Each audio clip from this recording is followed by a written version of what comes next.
Hello दोस्तों, आपके अपने YouTube चैनल एग्जाम फास्ट में स्वागत है। मैं संदीप सर आज आप लोगों को ज्योग्राफी का नया सेशन लेकर आया हूँ। आगे आपको हिस्ट्री भी दिया जाएगा। ज्योग्राफी पूरी तरह से मैप विधि से है। संविधान का प्रैक्टिस चल रहा है, रेगुलर करंट अफेयर्स चल रहे हैं। आपके चैनल पे बहुत कुछ होने वाला है जो आपके आगामी प्रतियोगी परीक्षाओं के लिए काफी महत्वपूर्ण होगा।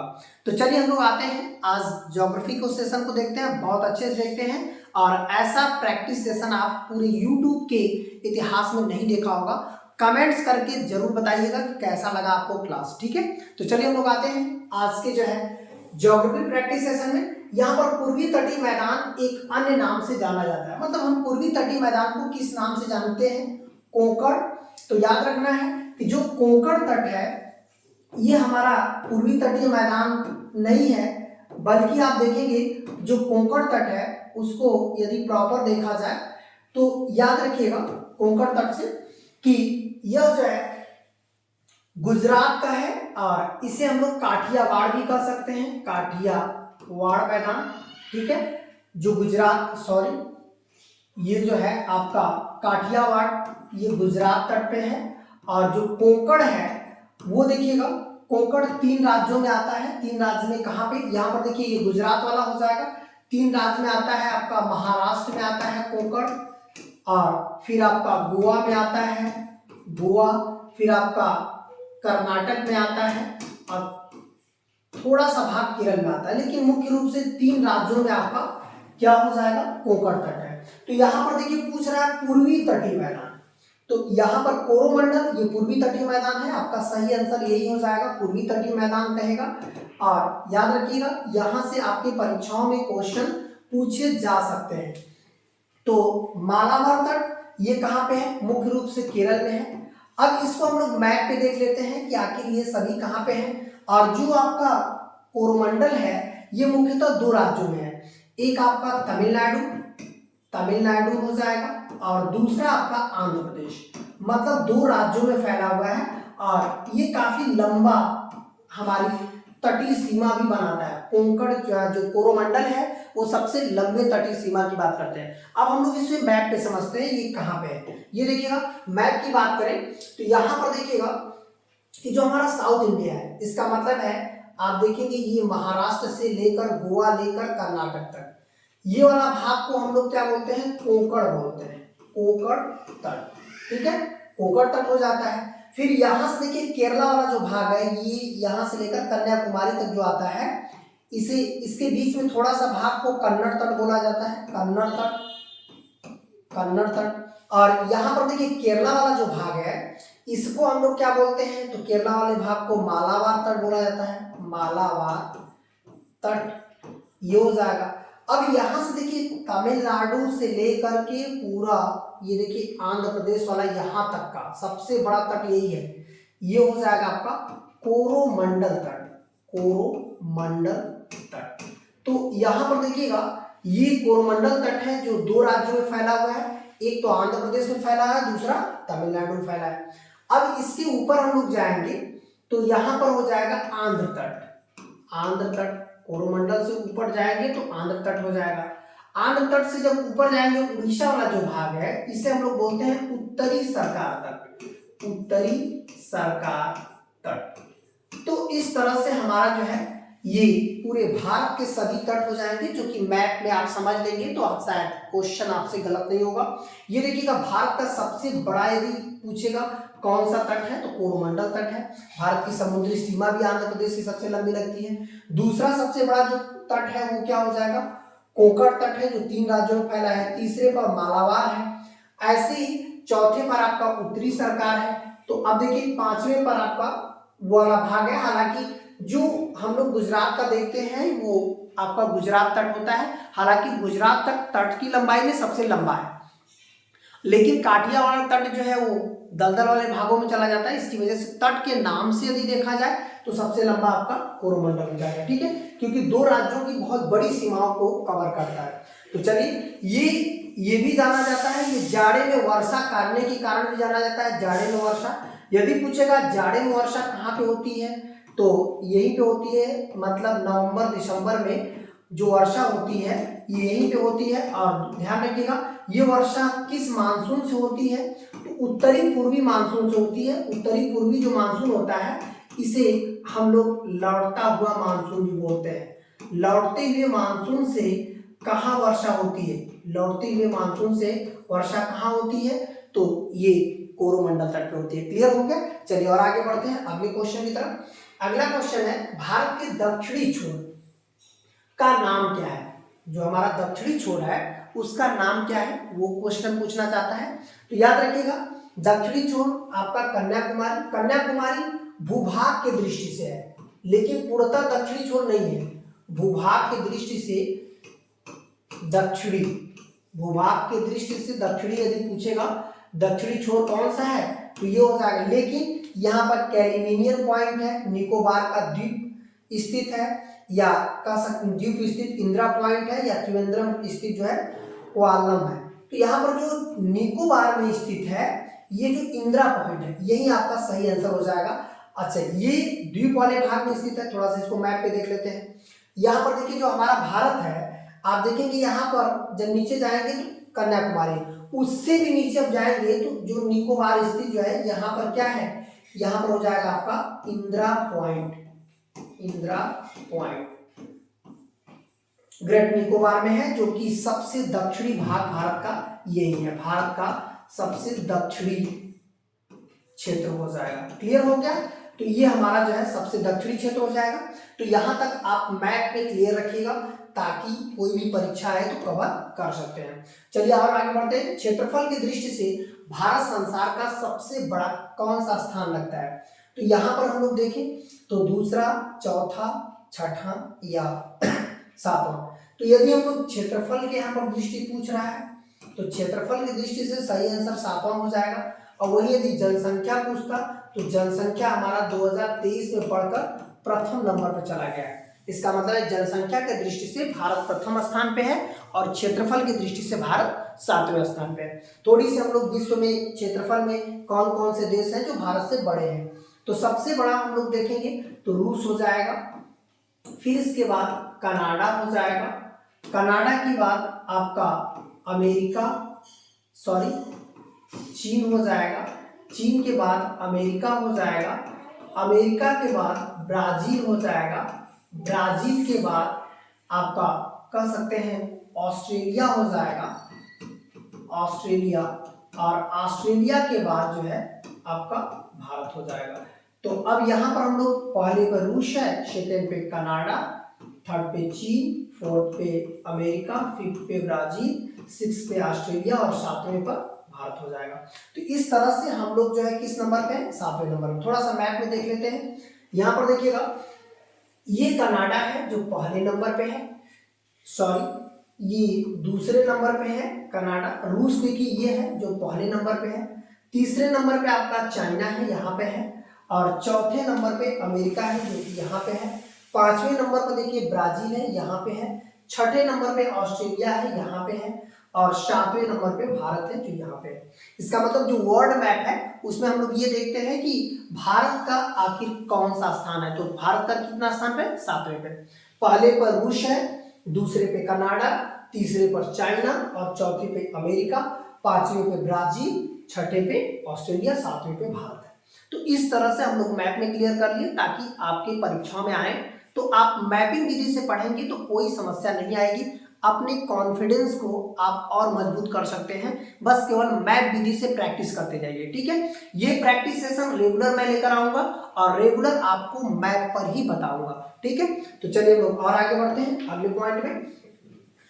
भारत का क्षेत्रफल पाकिस्तान से लगभग कितना गुना बड़ा है? 3 गुना, 4 गुना, 6 गुना, 9 गुना।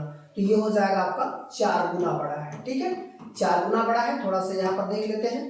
ये देखिएगा ये है आपका पाकिस्तान और ये जो भारत से जुड़ा हुआ है, और इसकी यदि हम लोग देखें और इसको हम लोग मिला दें तो दोनों जो है ये कितने गुना बड़ा हो जाएंगे, मतलब हमारा पूरा क्षेत्रफल इससे 4 गुना बड़ा है। ठीक है, तो और आगे बढ़ते हैं। अगला क्वेश्चन हो जाएगा निम्न में से किस देश के साथ भारत की अंतरराष्ट्रीय सीमा नहीं लगती? यहाँ पर देखिए कह रहा है नहीं लगती है। जैसे पाकिस्तान के साथ लगती है, कौन सी सीमा लगती है? रेड क्लिफ, रेड क्लिफ लगता है। इसके अलावा कौन लगता है, एलओसी लगता है, जो कश्मीर में जाकर के पीओके वाले भाग में भी जाकर के लगता है, ठीक है, एलओसी लगता है। बांग्लादेश के साथ देखिए आपका रेड क्लिफ लगता है, बांग्लादेश के साथ भी रेड क्लिफ लगता है। इसके अलावा बांग्लादेश के साथ और कौन सी सीमा लगती है, शून्य रेखा लगती है बांग्लादेश के साथ, बांग्लादेश के साथ शून्य रेखा भी लगती है त्रिपुरा में जाकर के। भूटान के साथ जो है इंडो भूटान बॉर्डर लगता है, Indo Bhutan border, Bhutan border जो है ये लगता है, ठीक है। श्रीलंका के साथ आपका पाक स्ट्रेट, जिसे हम लोग कहते हैं पाक जल संधि।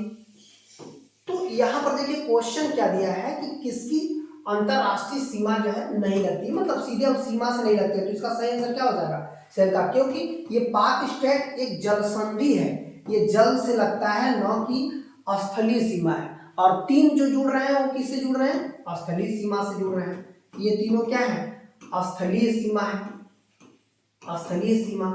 इतना आपको ध्यान रखना है, स्थलीय सीमा कौन सा है और जलीय सीमा। तो इसकी वजह से अंतरराष्ट्रीय सीमाओं से डायरेक्ट ना जुड़कर जलीय सीमा जुड़ता है। थोड़ा सा मैप पे देख लेते हैं। यहाँ पर हम लोग देखिए तो याद रखना है कि जैसे यदि हम लोग स्थलीय सीमा की बात करें, जैसे ये देखिए पाकिस्तान से जुड़ रहा है, आपका भूटान से जुड़ रहा है, बांग्लादेश से जुड़ रहा है, और जो श्रीलंका है यदि हम लोग नीचे वाले भाग को देखें तो उससे डायरेक्टली नहीं जुड़ता है, बल्कि उससे जो है क्या करता है, समुद्री सीमा, देखिए ये समुद्र है ना, जो समुद्री सीमा, श्रीलंका से हमारा जो है समुद्री सीमा जुड़ती है, जिसे हम लोग क्या बोलते हैं, पाक स्टेट, पाक स्टेट। अब क्लियर हो गया, तो इतना ध्यान रखिएगा। चलिए और आगे बढ़ते हैं अगले क्वेश्चन की तरफ। अगला क्वेश्चन हो जाएगा, पाक जल संधि किन दो देशों के बीच है, भारत पाकिस्तान के बीच है, पाकिस्तान श्रीलंका के बीच है, भारत श्रीलंका के बीच है, पाकिस्तान और इराक जो है ईरान के बीच है। तो ये सही आंसर क्या हो जाएगा आपका, ये भारत और श्रीलंका के बीच। देखिए अभी ये बताए थे, ये पाक जल संधि है, जो कि काफी महत्वपूर्ण जल संधि आती है, जो पाक जल संधि आपकी परीक्षाओं के लिए। तो यहाँ पर देखिएगा, इसको हम लोग मैपिंग में समझेंगे कि कहाँ पे है। तो ये देखिए ये वाला जो भाग नहीं है, ये वाला भाग जो श्रीलंका को और भारत से देखिए अलग कर रहा है, तो इसी भाग को हम लोग बोलते हैं पाक स्टेट, पाक स्टेट। ये जो पाक स्टेट है ना, इसके पास हमारा एक द्वीप है जिसको हम लोग क्या कहते हैं, रामेश्वरम द्वीप, रामेश्वरम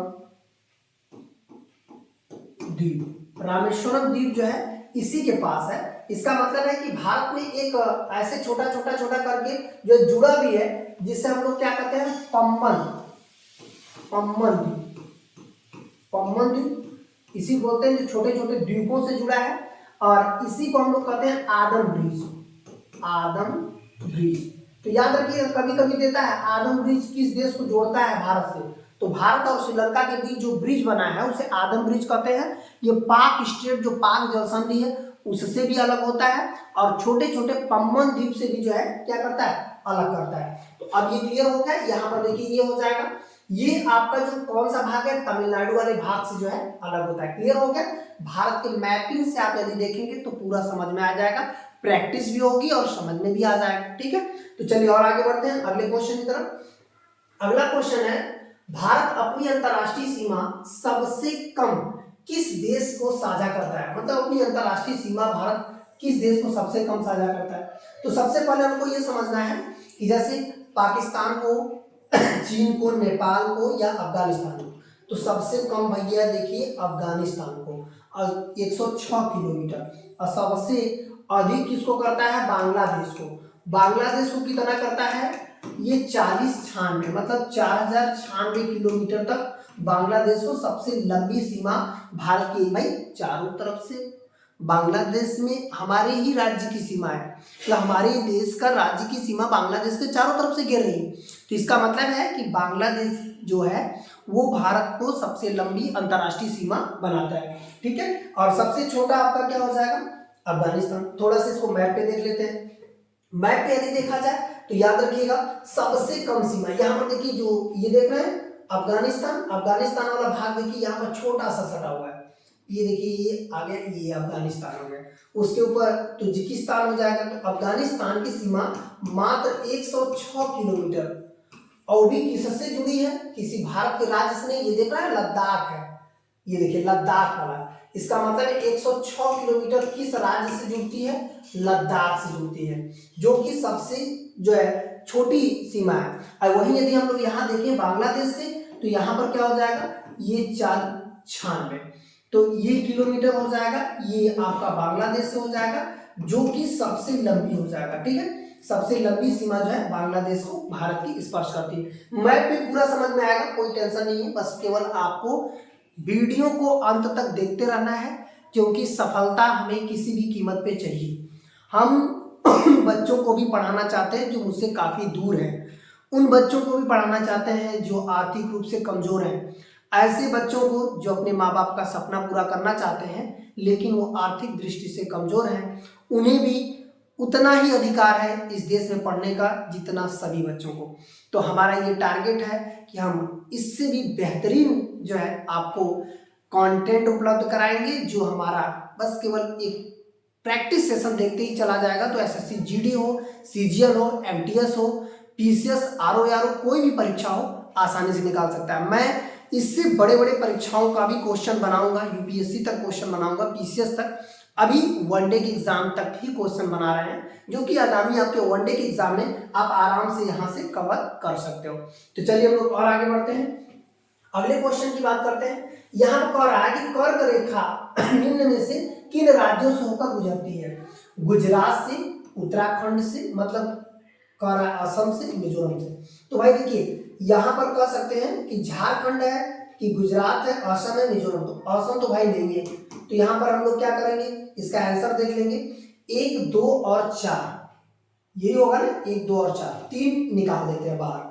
ठीक है, तो चलिए हम लोग इसके मैप पर देख लेते हैं कि आखिर मैप पे ये क्या कहना चाहता है। ये देखिए, ये यहां से होकर जा रहा है आपका कर्क रेखा। देखिए गुजरात मतलब राजस्थान से भी थोड़ा सा टच कर दिया, देखिए यहाँ पर, और देखिए भोपाल से थोड़ी सी दूरी पर जा रहा है, फिर यहाँ से होकर देखिए छत्तीसगढ़ भी टच कर दिया, रांची शहर के ऊपर से होकर चला गया। अब देखिए कलकत्ता से थोड़ा 12-15 किलोमीटर दूर चला गया। अब यहाँ पर आप देखेंगे तो ये देखिए आपका जो त्रिपुरा है उसको टच किया, मिजोरम को टच किया और निकल गया।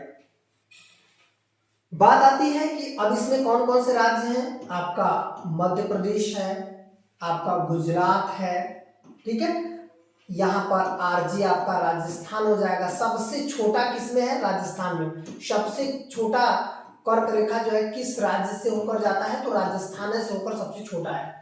अब देखिए फिर इसके बाद आपका रांची, याद रखिएगा कर्क रेखा किस शहर के ऊपर से जाता है, शहर के ऊपर से जाता है, तो यहाँ पर कौन सा शहर हो जाएगा, रांची। रांची शहर के ऊपर से जाता है। इसके अलावा देखिएगा यहाँ पर त्रिपुरा है, मिजोरम है, टोटल मिलाकर 8 राज्य, इसका मतलब 1, 2 जो है 3, 4, 5, 6, 7, 8 राज्य, इसका सीधा सीधा हो गया 8 राज्य। 8 राज्य में सबसे छोटा यदि कोई पूछेगा तो ये क्या हो जाएगा, ये राजस्थान हो जाएगा। और सबसे बड़ा पूछेगा कि सबसे बड़ा कर्क रेखा भारत के किस राज्य से सबसे बड़े क्षेत्र को कवर करती है, तो ये क्या हो जाएगा, मध्य प्रदेश हो जाएगा। और यदि पूछेगा किस शहर के ऊपर से जाती है, रांची से, किस शहर के पास से जाती है, देखिए यहाँ भोपाल, यहाँ पे है ना भोपाल, भोपाल के पास से जाती है, ये देखिएगा भोपाल। भोपाल के बाद दूसरा सबसे पास में क्या है, रांची तो सबसे ऊपर हो गया। भोपाल के बाद देखिए कलकत्ता सबसे पास में है, मतलब सेकेंड पे। फर्स्ट रांची सबसे ऊपर, सेकेंड पे ये हो गया, थर्ड पे आपका हो जाएगा, रांची को छोड़ दें तो ये आपका सेकेंड पे हो जाएगा।